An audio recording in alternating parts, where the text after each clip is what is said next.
तबला तो बजा चुके हैं हम लोग। हम 1.5 किलोमीटर भागते हुए आए हैं। सोचिए कि जिसका कार्यक्रम है उसको इतना स्ट्रगल करना पड़ा यहाँ आने के लिए।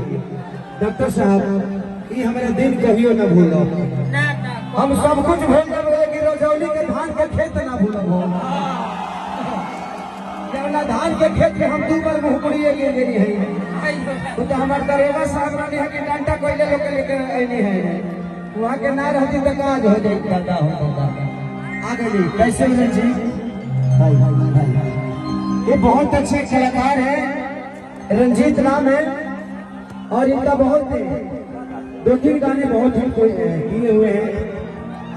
अभी पटना से चला था दवाइया। हम तो बस 2 लाइन में बात हैं। जितना आप लोगों का दिल बड़ा है उससे 2 गुना भैया का दिल बड़ा है। बस 2 लाइन में यही कहेंगे, भैया को ऐसे ही हम लोग प्यार देते रहिए कि भैया हमेशा शिखर पर पहुंचते रहे। और आप लोग गाना जिसको हम गाना का आप लोग प्यार दिए हैं भैया बोल ही दिए, इससे बड़ी कलाकार के लिए क्या बात है। इसलिए बोला भैया का दिल बहुत बड़ा है।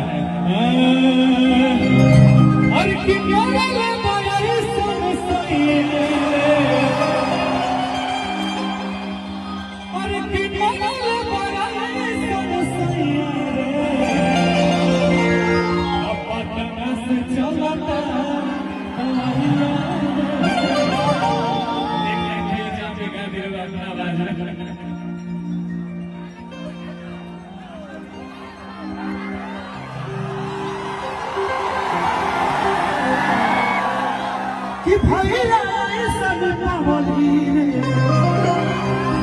कि भैया सब रंजित बबुआ तू अइला रजौली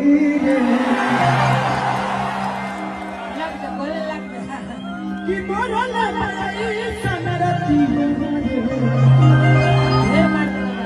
कि मरल सनसैया पटना से चलता पटना से चलता।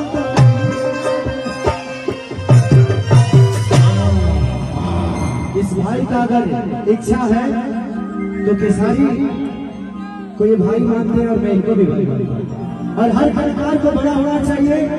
आप लोगों ने जिस तरह केसारी को इतना प्यार आशीर्वाद दिया, मैं चाहूंगा कि इस बच्चे को भी उतना ही प्यार दीजिए ताकि आने वाला भविष्य और आपका मनोरंजन कराने का मसीहा बन जाए। एक ताली बजा के आशीर्वाद दीजिए।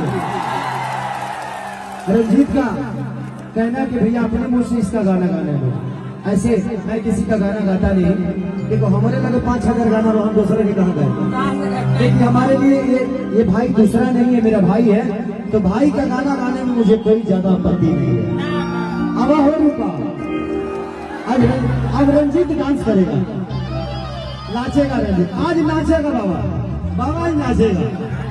आज सारे गवा हम भोजपुरी का पूरा टीम नाचेगा। तबला पे अबला नाचेंगे और नाचेगा। कि मोला में पाई सनसैया कि मोला में पाई सनसैया से चलता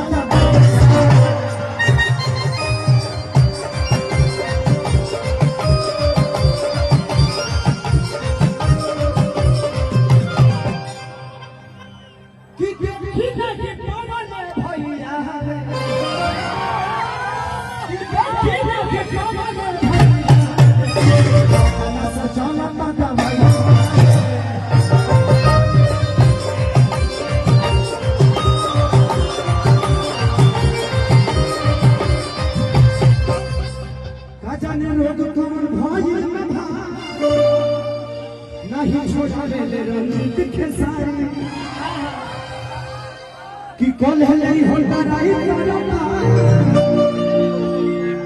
लागत भौजी के रे बात था